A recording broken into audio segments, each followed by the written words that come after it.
지난주에 우리는 이른비와 늦은비에 대해서 대략적인 것을 알아봤는데, 이른비와 늦은비는 성령, 이른비 성령과 늦은비 성령을 지칭하는 말이고, 그 성령의 비는 교회에 내린 비다.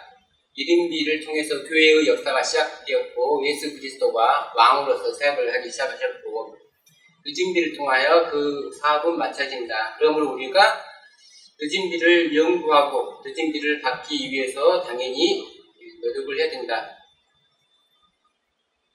늦은비에 관해서는 구약성경에 충분하게 언급하고 있는데, 오늘은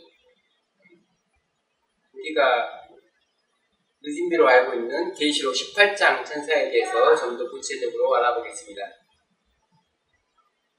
18장 1절, 이 일 후에 다른 천사가 하늘에서 내려오는 것을 보니 큰 권세를 가졌는데 그의 영광으로 땅이 환하게 되더라.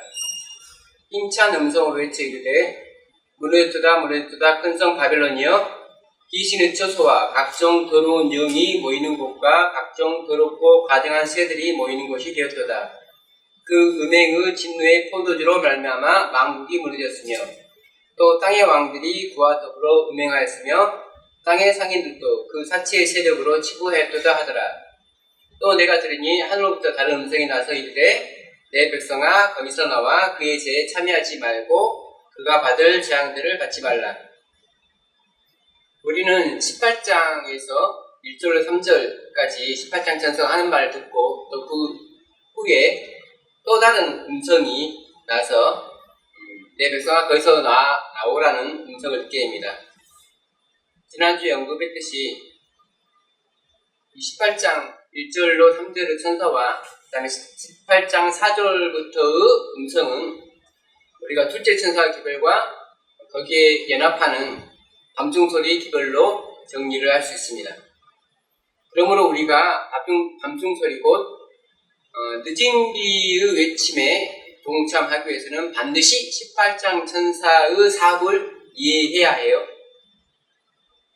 18장 천사는 14장 8절의 둘째 천사의 기별의 반복입니다. 또 다른 천사 곧 둘째가 그 뒤를 따라 말하되 무너졌도다 무너졌도다 큰 성 바벨론이여, 모든 나라에게 그의 음행으로 말미암아 진노의 포도주를 먹이던 자로다 하더라. 사실 18장 천사의 반복이라는 14장 8절 둘째 천사는 그냥 무너졌다는 말만 하고 거기서 나오란 말은 안 하죠. 그런데 우리는 그 성취가 밤중소리로 말미암아서 성취되었음을 압니다. 이 일 후에 다른 천사가, 여기서 다른 천사는 14장 천사가 아닌 다른 천사를 말하는 거예요. 천사라고 하는 것은 어떤 기별을 전하는 사람들인데 14장 천사와는 약간 다른 천사라는 걸 알 수 있습니다. 14장 천사들과 함께 기별을 지냈던 우리가 아닌 다른 우리, 물론 그 근본은 14장이었지만 지난번에 아그나와 존수가 하늘로부터 보냄을 받은 천사라는 것까지 우리가 연구했습니다. 큰 권세를 가졌는데, 여기서 큰 권세는 무엇인가? 큰 권세는 헬라어로 엑수시아라는 말이에요. 원래 개역 한글 성경에는 다 이 말을 권세라고 번역을 했는데 개역 개정에서는 각각 권위 또는 권한으로 다르게 번역이 되어 있습니다. 마태복음 7장 28절, 예수께서 이 말씀을 마치심에 무리들이 그의 가르치심에 놀라니 이는 그 가르치는 것이 운이 있는 자와 같고 그들의 서기관들과 같이 아니함일러라. 여기에 권위가 헬라어로 엑수시아 곧 요한계시록 18장 1절에 기록된 권세와 같은 단어입니다. 마태는 예수님을 왕으로 오시는 예수님이라고 표현하고 있어요. 예수님이 제자들에게 가르치는 거죠. 복 있는 자는 어떻다. 너희들이 살인한 자는 이러이러하리라는 걸 들었지만 내가 너희들한테 말하는데 형제를 미워하는 자도 살인자다. 그래서 여기서 말하는 권위는 입법자로서 권위를 말하는 거예요. 입법권과 사법권을 가진 분의 권세를 말합니다. 그래서 18장 1절에서 말하는 권세 역시도 그가 입법자는 아닐지언정 판단하는 사법권을 가진 천사라는 것을 알 수 있어요. 어떤 사법권이냐고 하면은 우리가 바벨론이 무너질 때 지금 18장 2절에서 바벨론이 무너지잖아요.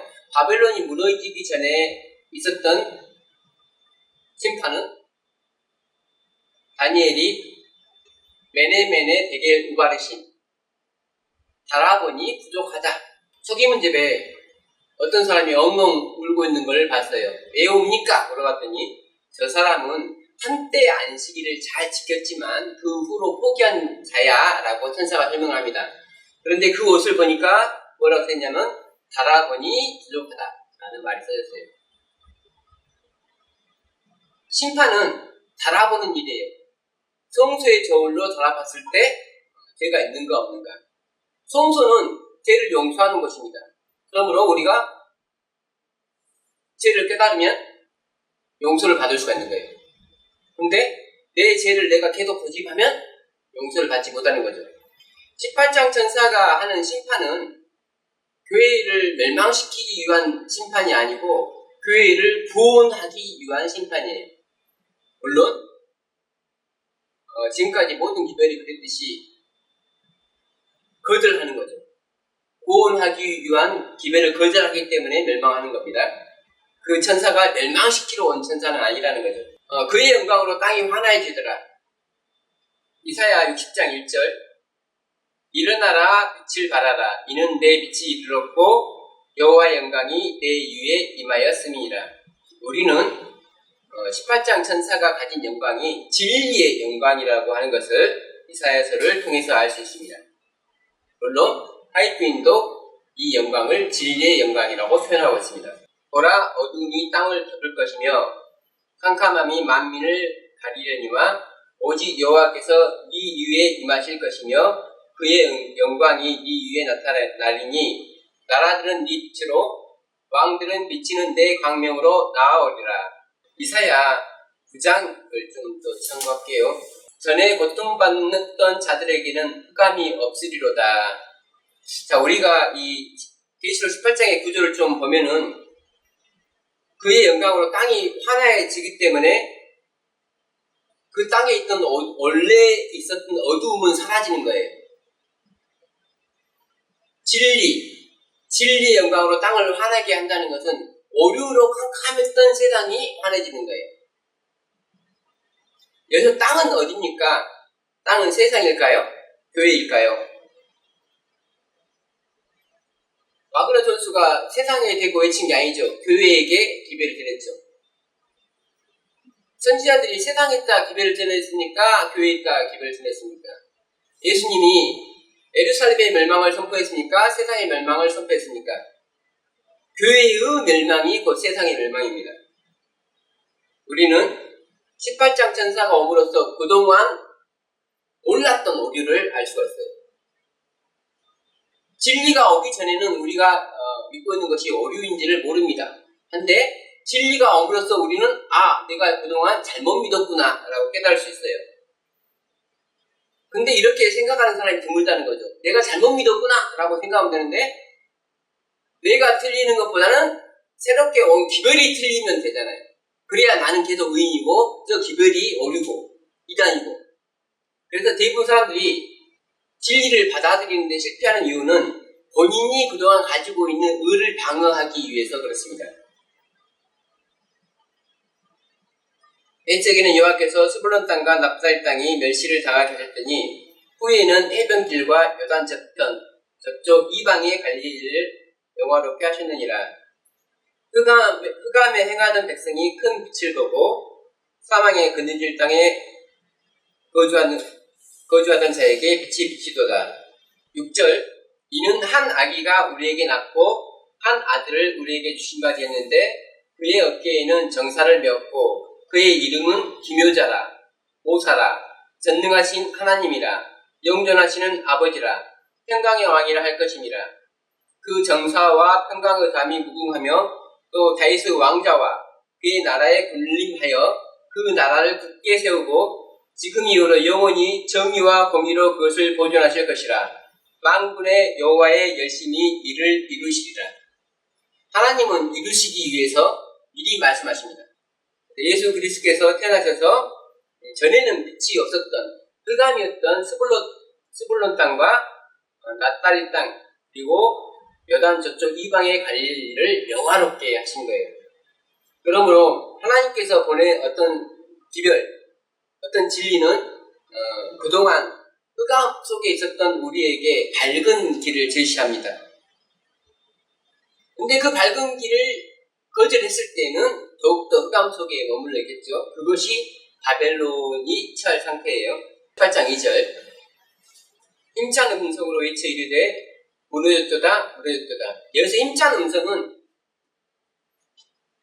능력 있는 음성이라는 뜻이에요.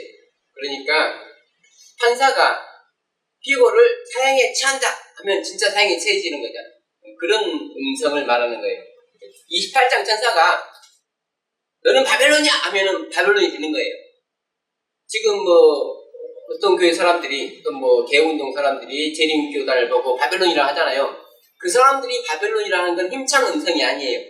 진리가 그의 오류를 밝힐 때는 바벨론이 될 수가 있는 거예요.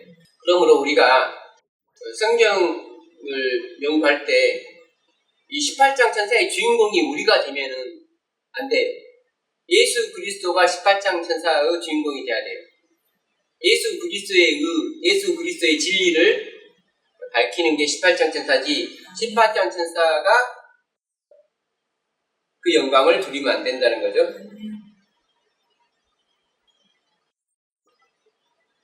그 무너졌다고 외치는 큰 성 바벨론이 귀신의 처소와 각종 더러운 영이 모이는 곳과 각종 더럽고 가증한 새들이 모이는 곳이 되었는데 우리는 에스겔 9장 4절에서 여호와께서 이르시되 너는 예루살렘 성 중에 순행하여 그 가운데에서 행하는 모든 가증한 일로 말미암아 탄식하며 우는 자의 이마에 표를 그리라 하시고 그 표를 받는 자 외에는 다 살육을 하는 거죠.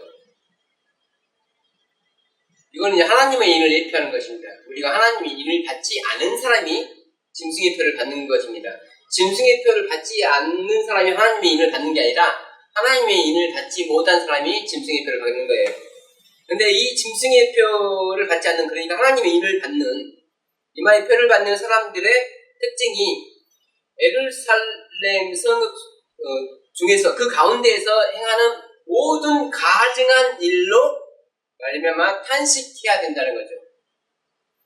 그러면 우리가 모든 가증한 일로 말미암아 탄식하려면 모든 가증한 일을 알아야 돼요.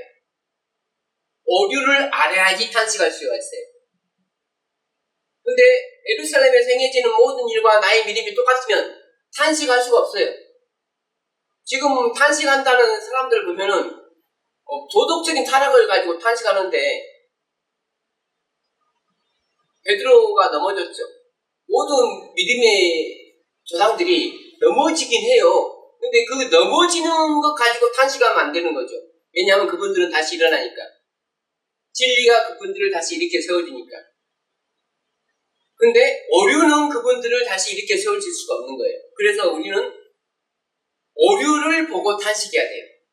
교회가 말씀을 떠나 있는 걸, 말씀을 버린 것을 보고 탄식해야 돼요. 그런데 말씀을 버렸는지를 어떻게 알아요? 진리가 알려주는 거죠. 진리를 모르면은 말씀을 버린 교회인지 말씀을 붙들고 있는 교회인지를 모른다는 거예요. 그래서 18장 천사의 기별을 깨닫는다는 것은 우리가 진리를 회복하는 것입니다. 자, 둘째 천사의 기별의 반복이 18장 천사이기 때문에 둘째 천사의 기별, 또 다른 천사 곧 둘째가 그 뒤를 따라 말하되 무너졌다 무너졌다 큰 성 바벨론이여. 여기까지는 18장 천사와 토시 하나 안 틀리고 똑같은 말이죠. 모든 나라에게 그 음행으로 말미암아 진노의 포도주를 먹이던 자로다 하더라. 이 말은 18장 3절에 그 음행의 진노의 포도주로 말미암아 만국이 무너졌으며 또 땅의 왕들이 그와 더불어 음행하였으며 땅의 상인들도 그 자체의 세력으로 치부하였도다 라는 말과 비슷하죠. 이사야 28장 그날의 만군의 여호와께서 자기 백성의 남은 자에게 영화로운 면류관이 되시며 아름다운 화관이 되실 것이라. 재판석에 앉은 자에게는 판결하는 영이 되시며 성문에서 싸움을 물리치는 자에게는 힘이 되시리로다. 그리하여도 이들은 포도주로 말미암아 옆구름치며 독주로 말미암아 비틀거리며 제사장과 선지자도 독주로 말미암아 옆구름치며 포도주에 빠지며 독주로 말미암아 비틀거리며 환상을 잘못 풀며 재판할 때에 실수하나니. 이사야 29장 9절 너희는 놀라고 놀라라. 너희는 맹인이 되고 맹인이 되라. 그들의 취함이 포도주로 말미암음이 아니며 그들의 비틀거림이 독주로 말미암음이 아니니라. 대제 여호와께서 깊이 잠들게 하는 영을 너희에게 보여주사 너희의 눈을 감기셨으니 그가 선지자들과 너희의 지도자인 선지자들을 덮으셨음이라. 그러므로 모든 계시가 너희에게는 봉환책의 말처럼 되었으니 그것을 글 아는 자에게 주며 이르기를 그대에게 청하노니 이를 읽으라 하면 그가 대답하기를 그것이 봉해졌으니 나는 못 읽겠노라 할 것이요 또 그 책을 글 모르는 자에게 주며 이르기를 그대에게 청하노니 이를 읽으라 하면 그가 대답하기를 나는 그를 모른다 할 것이니라. 주께서 이르시되 이 백성이 입으로는 나를 가까이하며 입술로는 나를 공경하나 그들의 마음은 내게서 멀리 떠났나니 그들이 나를 경외하면 사람의 계명으로 가르침을 받았을 뿐이라. 그러므로 내가 이 백성 중에 기이한 일, 곧 기이하고 가장 기이한 일을 다시 행하리니 그들 중에서 지혜자의 지혜가 없어지고 명철자의 총명이 가려지리라. 하나의 진리를 따라서 계속 우리가 성경책을 읽게 되면 모든 진리를 발견할 수가 있어요. 하지만 하나의 어류를 받아들이면 점차적으로 그 어둠이 깊어져서 우리는 결국은 캄캄함 속에 갑니다. 그래서 모든 계시가 우리한테 봉환책의 말이 될 수가 있는 거예요. 그러므로 진리를 따라 사는 사람에게는 진리를 버리지 않는 사람에게는 모든 계시의 글이 이해가 되고 열리게끔 되어 있습니다. 우리가 일요일 법령이니 앞으로 어떤 일이 일어난다느니 하는 것에 대한 비밀은 18장 천사가 다 알고 있어요. 여러분이 예견한 대로 이 세상은 끝나지 않습니다. 그의 운명은 진리에 의해서 마무리가 되게끔 되어 있습니다. 계시록 22장 20절 이것들을 증언하신 이가 이르시되 내가 진실로 속히 오리라 하시거늘 아멘 주 예수여 오시옵소서. 예수님께서 진실로 속히 오리라고 하셨는데 하나님께서 하실 수 없는 것 중에 하나가 거짓말을 못 하시는 거죠. 예수님도 하나님이시기 때문에 거짓말을 하실 수가 없어요. 진실로 속히 오겠다. 그냥 속히 오겠다도 아니고 진실로 나 거짓말 아니야 속히 올게 라고 하신 거죠. 근데 여태 안 오시잖아요. 예수님이 거짓말 당이신가? 그 다음 말 아멘 주 예수여 오시옵소서. 우리가 아멘 주 예수여 오시옵소서라고 바라죠. 근데 바라고 믿는 거에 문제가 있다면은 예수님께서 진실로 속히 오실 수가 없는 거죠. 만약에 우리의 믿음은 괜찮은데 예수님이 문제가 있다라고 생각하신다면은 우리 중에 아직은 때가 안 됐다, 아직은 때가 됐다, 때가 점점 가까웠다 그런 식의 표현을 많이 하시는 분은 모든 책임을 속히 오지 못하는 모든 책임을 예수님께 주는 거예요. 우리의 믿음은 괜찮은데 예수님이 뭔 문제가 있는 거예요. 근데 예수님의 말이 거짓이 아니라면 우리의 믿음에 문제가 있는 거예요. 우리가 말씀대로 믿지 못하니까 예수님은 속히 오실 수가 없는 거예요. 그래서 우리의 믿음이 회복되어야 되는데 우리가 과연 잘 믿고 있는가? 못 믿고 있는가? 그걸 18장 천사가 말을 해주는다는 거예요. 마태복음 25장에는 세 개의 비유가 나옵니다. 열천의 비유와 달란트의 비유, 그리고 마지막으로 양과 염소의 비유입니다.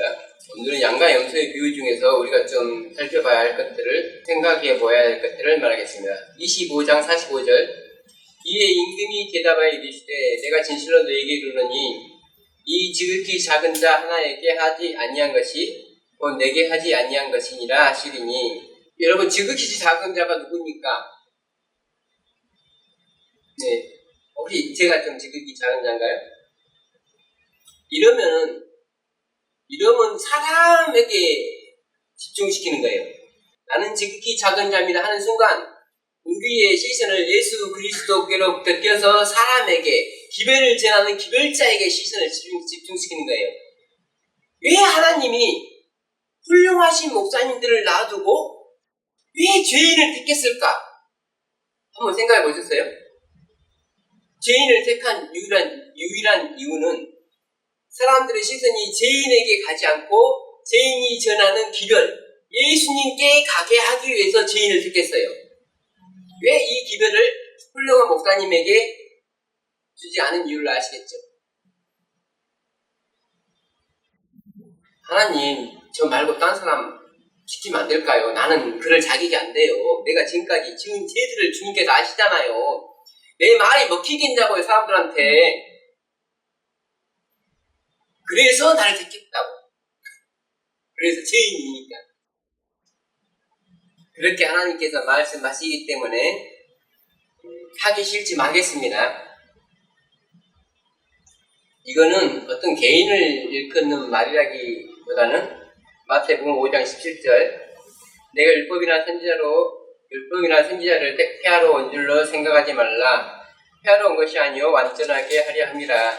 진실로 너에게 이르노니 천지가 없어지기 전에는 율법의 1.1획도 결코 없어지지 아니하고 다 이루리라.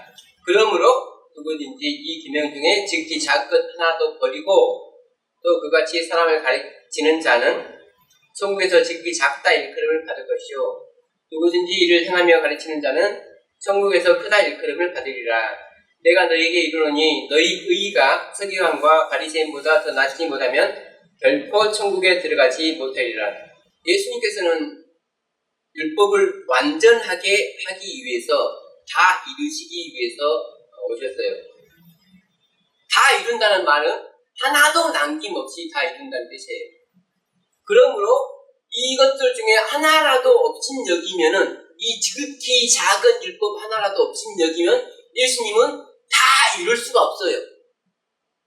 100개를 다 이루어야지 되는데 100개 중에 하나가 등한시되면 다 이루지 못하기 때문에 예수님은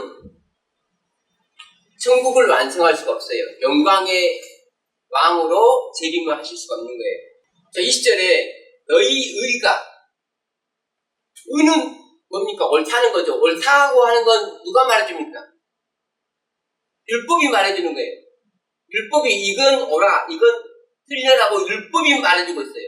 근데 그 율법의 한 부분을 없애버리면 의가 한 부분이 도려내지는 거예요. 온전한 의가 아닌 거예요.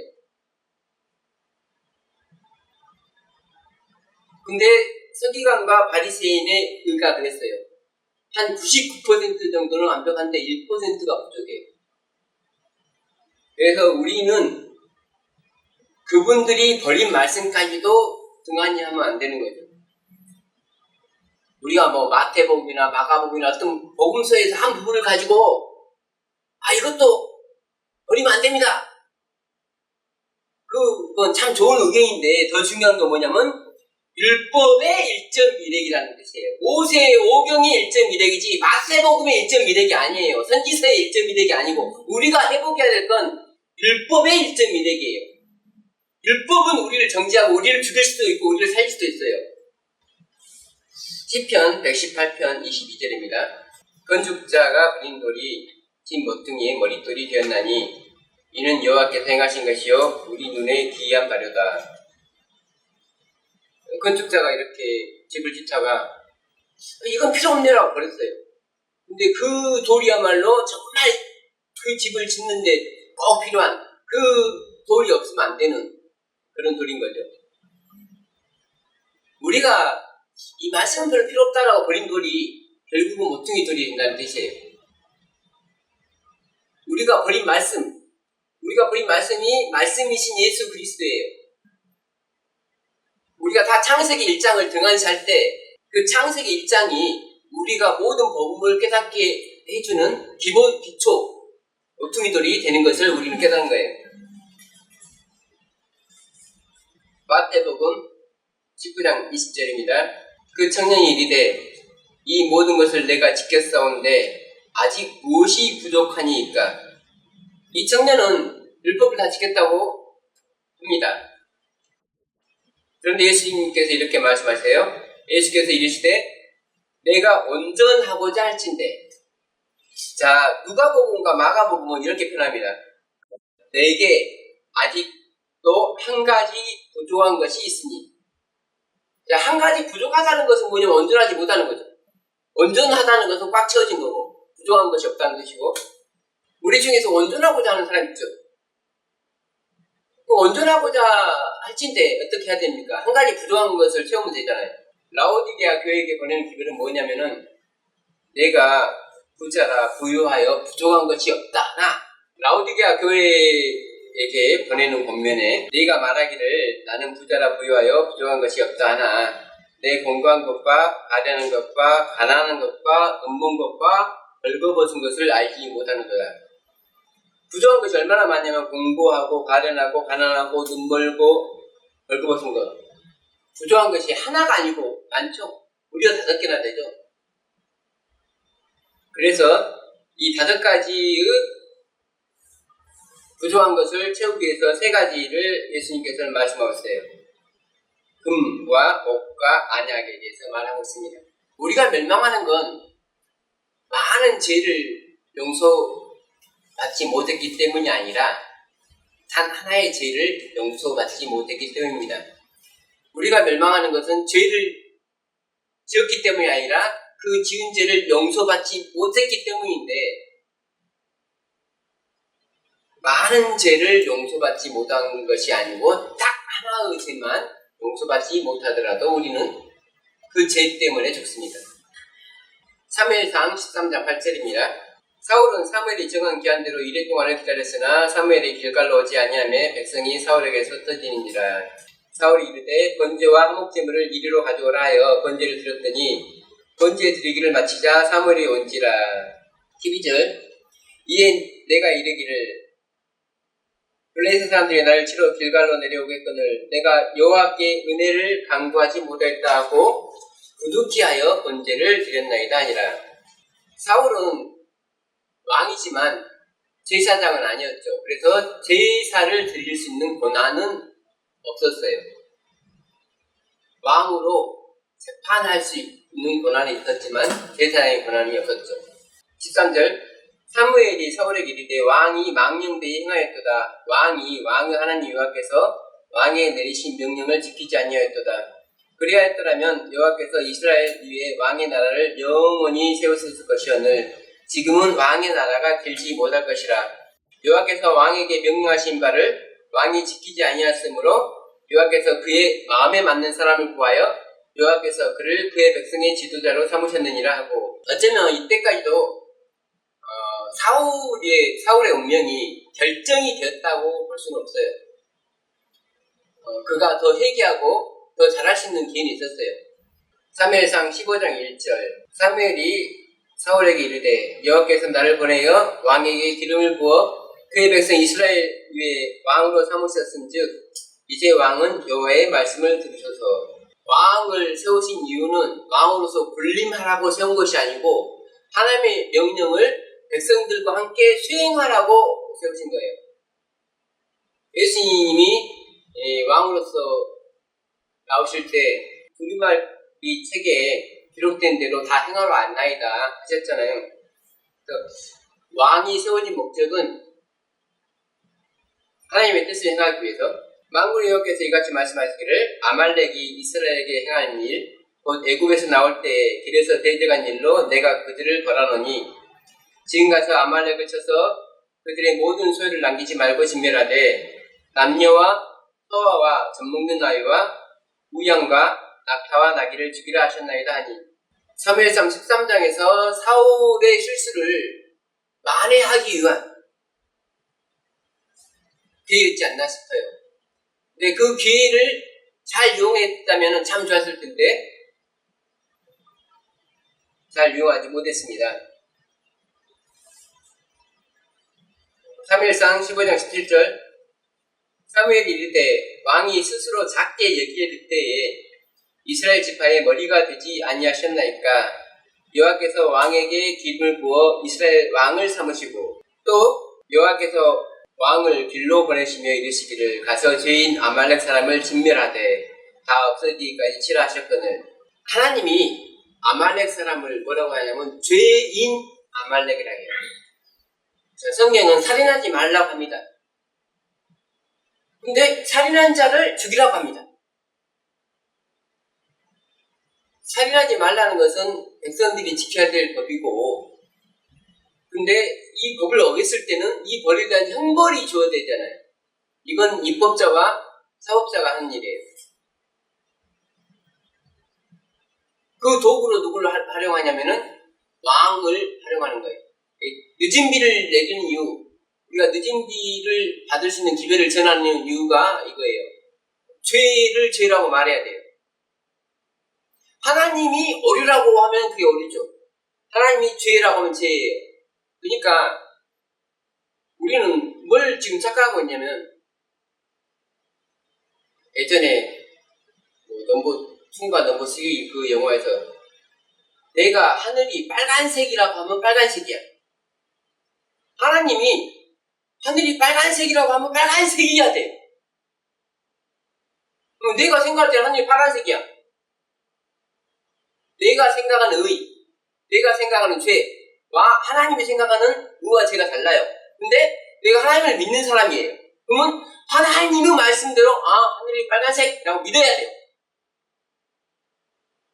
근데 사울이 저지른 큰죄는 뭐냐면 하나님이 죄인이라고 한 아말렉을 아무리 생각해도 죄인이 아니야. 왜냐하면 그들이 광야에서 우리 백성들을, 우리 조상들을 괴롭혔지만 그때 일이지 지금 몇백 년이 지난 이 후손들이 문제가 있다요. 죄에 대한 관념이 하나님과 다른 거예요. 소위 기름부을 받은 왕이 심판하시는 하나님에 대해서 이해를 못하는 거예요. 죄를 박멸해야 되는 하나님을 이해를 못하는 거예요. 우리가 늦은 비를 받았는데 내 마음대로 늦은 비를 사용할 사람한테 늦은 비를 줄 수 있나요? 마음에 맞는 사람한테, 하나님의 뜻과 일치하는 사람한테 늦은 비를 줘야죠. 사울한테 기름 부음을, 성령을 줘봤단 말이에요. 사울에게.